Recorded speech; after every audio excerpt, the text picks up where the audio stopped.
మీ ఇంట్లో మొదటి కోటీశ్వరుడు మీరే అవ్వాలనుకుంటున్నారా? ఈ ఫైనాన్షియల్ వెబినార్ లో ఇప్పుడే జాయిన్ అవ్వండి. నమస్కారం సుబ్బారావు గారు. నమస్తే అండి.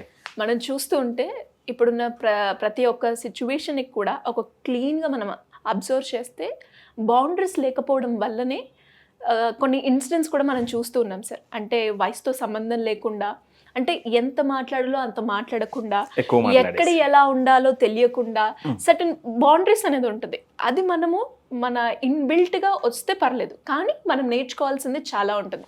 చిన్నప్పుడు ఎలా ఉండాలి, సొసైటీలో ఉన్నప్పుడు నేను ఎలా ఉండాలి, రిలేషన్షిప్ అంటే లైక్ రిలేషన్ ఒక పార్ట్నర్తో ఉన్నప్పుడు ఎలా ఉండాలి, మన కజిన్స్తో ఉన్నప్పుడు ఎలా ఉండాలి, ఆ ఎక్స్టెండ్ కూడా దాటితే మనకి దాని ఎఫెక్ట్ కూడా కనిపిస్తూ ఉంటుంది. అలా కాకుండా ప్రతి ఒక్క సిచ్యువేషన్ని కూడా హ్యాండిల్ చేయాలి అంటే సర్టన్ బౌండరీస్ అనేవి చాలా ఇంపార్టెంట్, ఎస్పెషల్లీ హెల్దీ బౌండరీస్ అని చెప్తూ ఉంటారు.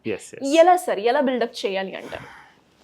ఇది ఏజ్తో సంబంధం లేకుండా చిన్న పిల్లల దగ్గర నుంచి పెద్దవాళ్ళ వరకు కూడా ఇది తెలుసుకుని పాటించడం అనేది చాలా చాలా ఇంపార్టెంట్. ఎందుకు ఇంపార్టెంట్? ఇప్పుడు చెప్పినట్టుగా సింపుల్గా మనం మాట్లాడాలంటే కుటుంబ సంబంధాలు, అది ఏ రిలేషన్ అయినా కానివ్వండి. రెండోది సామాజిక సంబంధాలు, మన ఫ్రెండ్స్, మన వర్క్ చేసేటువంటి చోట,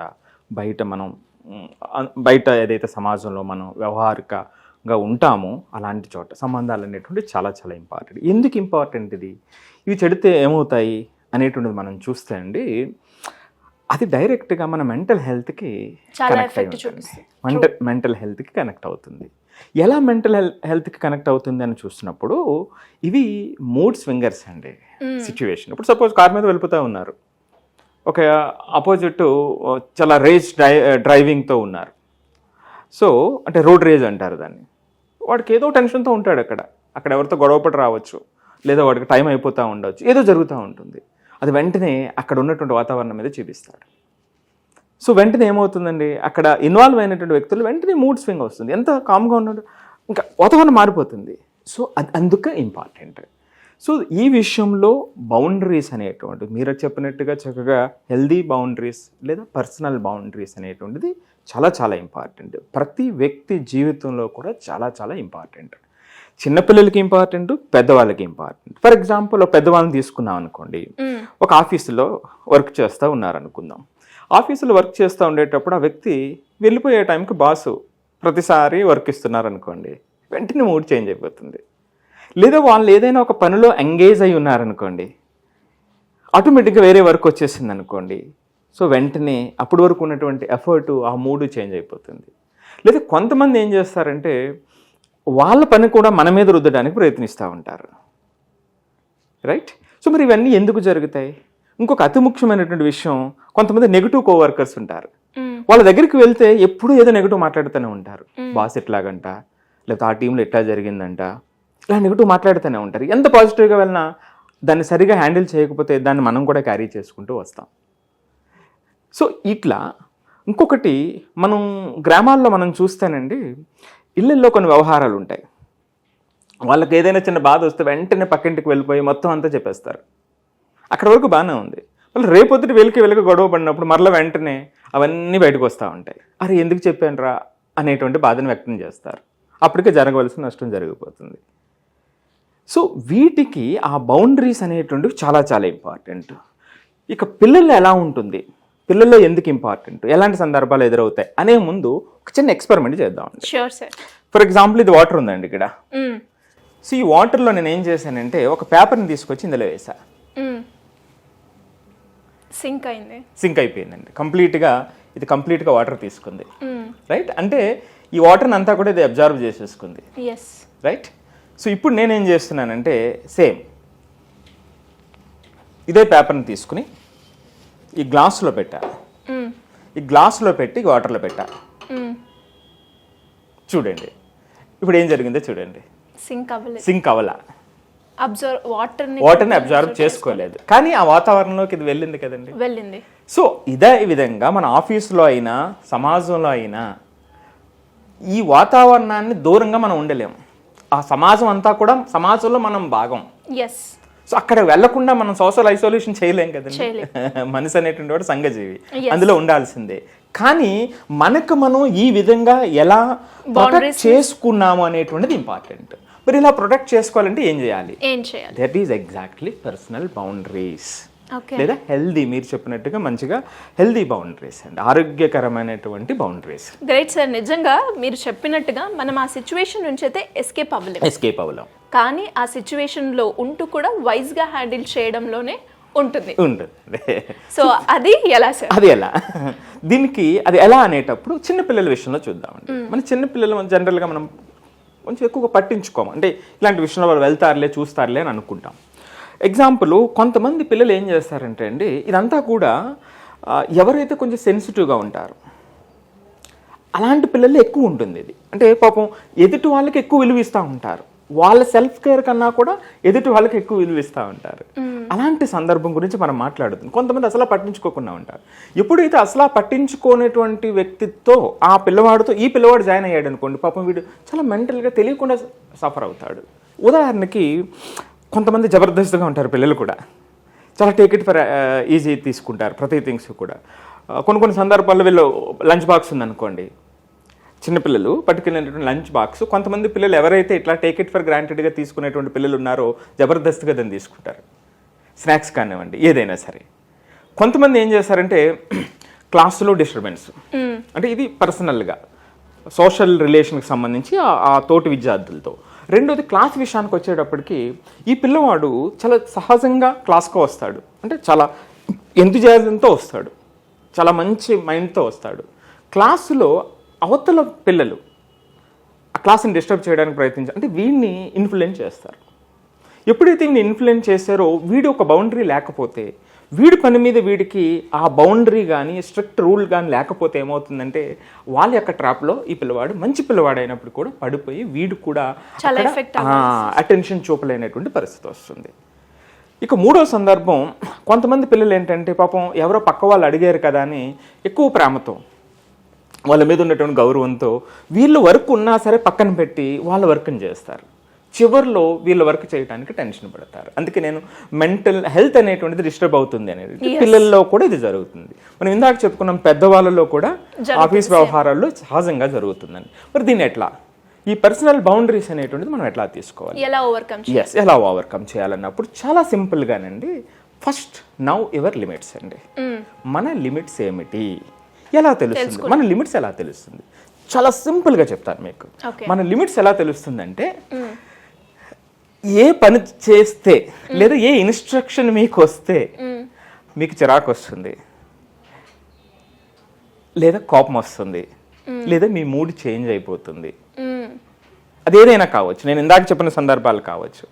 ఈ కోణంలో మీరు ఆలోచిస్తే అయితే అంటే ఈ విషయంలో, అంటే బాస్ విషయంలో ప్రతి విషయంలోని మనకి ఆ కోపం కానీ చిరాకు కానీ రాదు, సర్టెన్ ఇష్యూస్ వల్లనే వస్తుంది. సో దాన్ని మనం గమనించగలగాలి, సో దాన్ని మనం గమనించాలి. సో దాన్ని గమనించినప్పుడు ఏమవుతుందంటే అప్పుడు దానికి లిమిట్ని మనం సెట్ చేయగలుగుతాం. ప్రతిదాన్ని గిరిగీసుకుని కూర్చోలేమండి, అంటే ఆ సందర్భానికి ఏమిటి అనేటువంటిది మనం ఆలోచించాలి కదండి. ఇప్పుడు ఫర్ ఎగ్జాంపుల్, ఇంకొంచెం ఎగ్జాంపుల్తో చెప్తాను, చాలా ఈజీగా అర్థమవుతుంది. నిజంగా ఒక బాస్ ఈ విధంగా ఇస్తున్నాడు అనుకుందాం అండి, లాస్ట్ మినిట్లో వర్క్ ఇస్తున్నారు అనుకుందాం. సో అప్పుడు ఏమిటంటే మనం ఆ సందర్భాన్ని ఆయనకి కమ్యూనికేట్ చేయగలగాలి.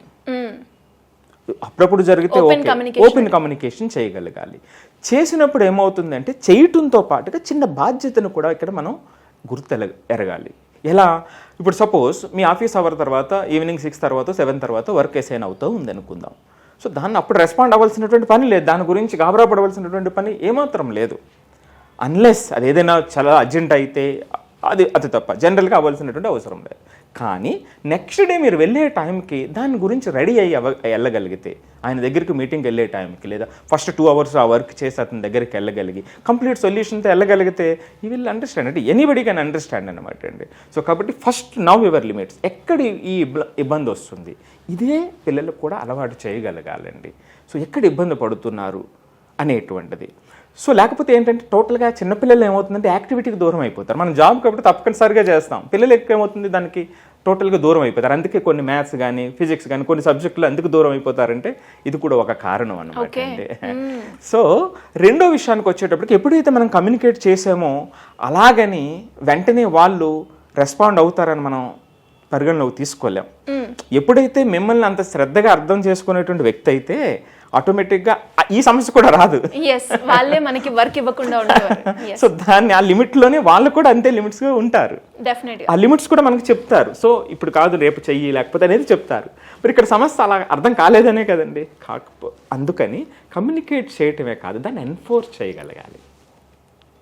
ఆ ఎన్ఫోర్స్మెంట్ లేకపోతే అది వాళ్ళ దగ్గరికి చేరదు. మీరు చెప్తారు, అది మళ్ళీ వస్తూనే ఉంటుంది. అలాంటి సమస్య వస్తూనే ఉంటుంది. మీ ఫ్రెండ్స్ ఉంటారు, వాళ్ళు వాళ్ళ పనిని కూడా మన మీద వేస్తారు. ఇవి వస్తూనే ఉంటాయి. దానికి ఎన్ఫోర్స్మెంట్ చేయాలన్నమాట అండి. సో పర్టికులర్గా రూల్ పెట్టుకొని, సో లేదు ఇదిగో ఇప్పుడు నాకు ఈ హాఫ్ అన్ అవరు లేదా ఈ 1 డే అంతా కూడా నాకు వర్క్ ఉంది, సో నేను ఇప్పుడు చేయలేను, రైట్, నీ మీద రెస్పెక్ట్ ఉంది, రేపు పొద్దున్న చేద్దాం లేదా ఎల్లుండి చేద్దాం అనేటువంటిది మనం ఎన్ఫోర్స్ చేయగలిగినప్పుడు ఏమవుతుందంటే then they start thinking. So ఎప్పుడు అంటే ఆ ఎంపతి రెండింటికి కూడా మధ్యలో ఉంటుంది. కానీ ఎన్ఫోర్స్ చేయటంలోనే కొంతమంది ఆగిపోతారు. సెన్సిటివ్ అనేది ఆ కోణం ఎక్కువ ఉంటుంది అంటే వీళ్ళకి. కొంతమంది పట్టించుకున్నటువంటి వాళ్ళు అసలు ఇంత లోతుగా ఆలోచనే ఉండదు, అక్కడితోటే స్టాప్ అయిపోతుంది, అక్కడితో అయిపోతుంది. సో ఇక్కడ ఎందుకు ఆ ఎన్ఫోర్స్మెంట్ చేయలేకపోతారో ఒక్కసారి ఆలోచించండి. వాళ్ళు ఆ అవతల వాళ్ళ ఎమోషన్ని వీళ్ళు తీసుకుంటారు. ఏమనుకుంటారో, అయ్యో ఏమనుకుంటారో, పాపం వాళ్ళు ఇబ్బంది పడుతున్నారేమో అనేటువంటిది వీళ్ళు ఎక్కువ తీసుకుంటారు. ఆ ఎమోషనల్ డిస్టెన్స్ని మెయింటైన్ చేయాలి. సో దానివల్ల మనకి నిజంగా మీరు చెప్పినట్టుగా కరెక్ట్ మెంటల్ హెల్త్ అనేది చాలా డిస్టర్బ్ అవుతూ ఉంటుంది. సో ఎప్పుడైతే మనం ఆ ఎమోషనల్ డిస్టెన్స్ని మెయింటైన్ చేసామో, then you can enforce your communication అన్నమాట అండి. సో ఎప్పుడైతే మనం ఆ కమ్యూనికేషన్ ఎన్ఫోర్స్ చేసామో ఆటోమేటిక్గా 1-2-3 సందర్భాలు అయ్యేటప్పటికి ఇదంతా సెట్ అవుతుంది. సో దట్ అంటే మన చుట్టూ ఉన్నటువంటి వాతావరణాన్ని ఈ విధంగా మనం సెట్ చేసుకోవడానికి అవకాశం ఉంటుంది. దీనికి పర్సనల్ బౌండరీస్ అనేటువంటివి చాలా చాలా అవసరము. ఇక్కడ చివరిగా ఒక మాట చెప్తాను. ఇక్కడ అందరూ కూడా అర్థం చేసుకోవాల్సినటువంటిది సెల్ఫ్ కేర్, సెల్ఫిష్, ఈ రెండింటి మధ్య తేడాను గమనించాలి. ఏంటి సార్ ఈ సెల్ఫ్ కేర్ అనేటువంటిది ఏమిటండి? సెల్ఫ్ కేర్ ఏమిటంటే ముందంటూ మనకు ఫిజికల్, మెంటల్ హెల్త్ ఉంటే నాకు కావాల్సిన వాళ్ళందరికీ నేను హెల్ప్ చేయగలుగుతాను. నేను ఫిజికల్గా, మెంటల్గా డిస్టర్బ్ అవుతున్నాను అనుకోండి, నా మీద ఆధారపడిన వానికి ఎలా హెల్ప్ చేయగలుగుతాను? చేయలేను కదా. సో దానికి మినిమం సెల్ఫ్ కేర్ అవసరం.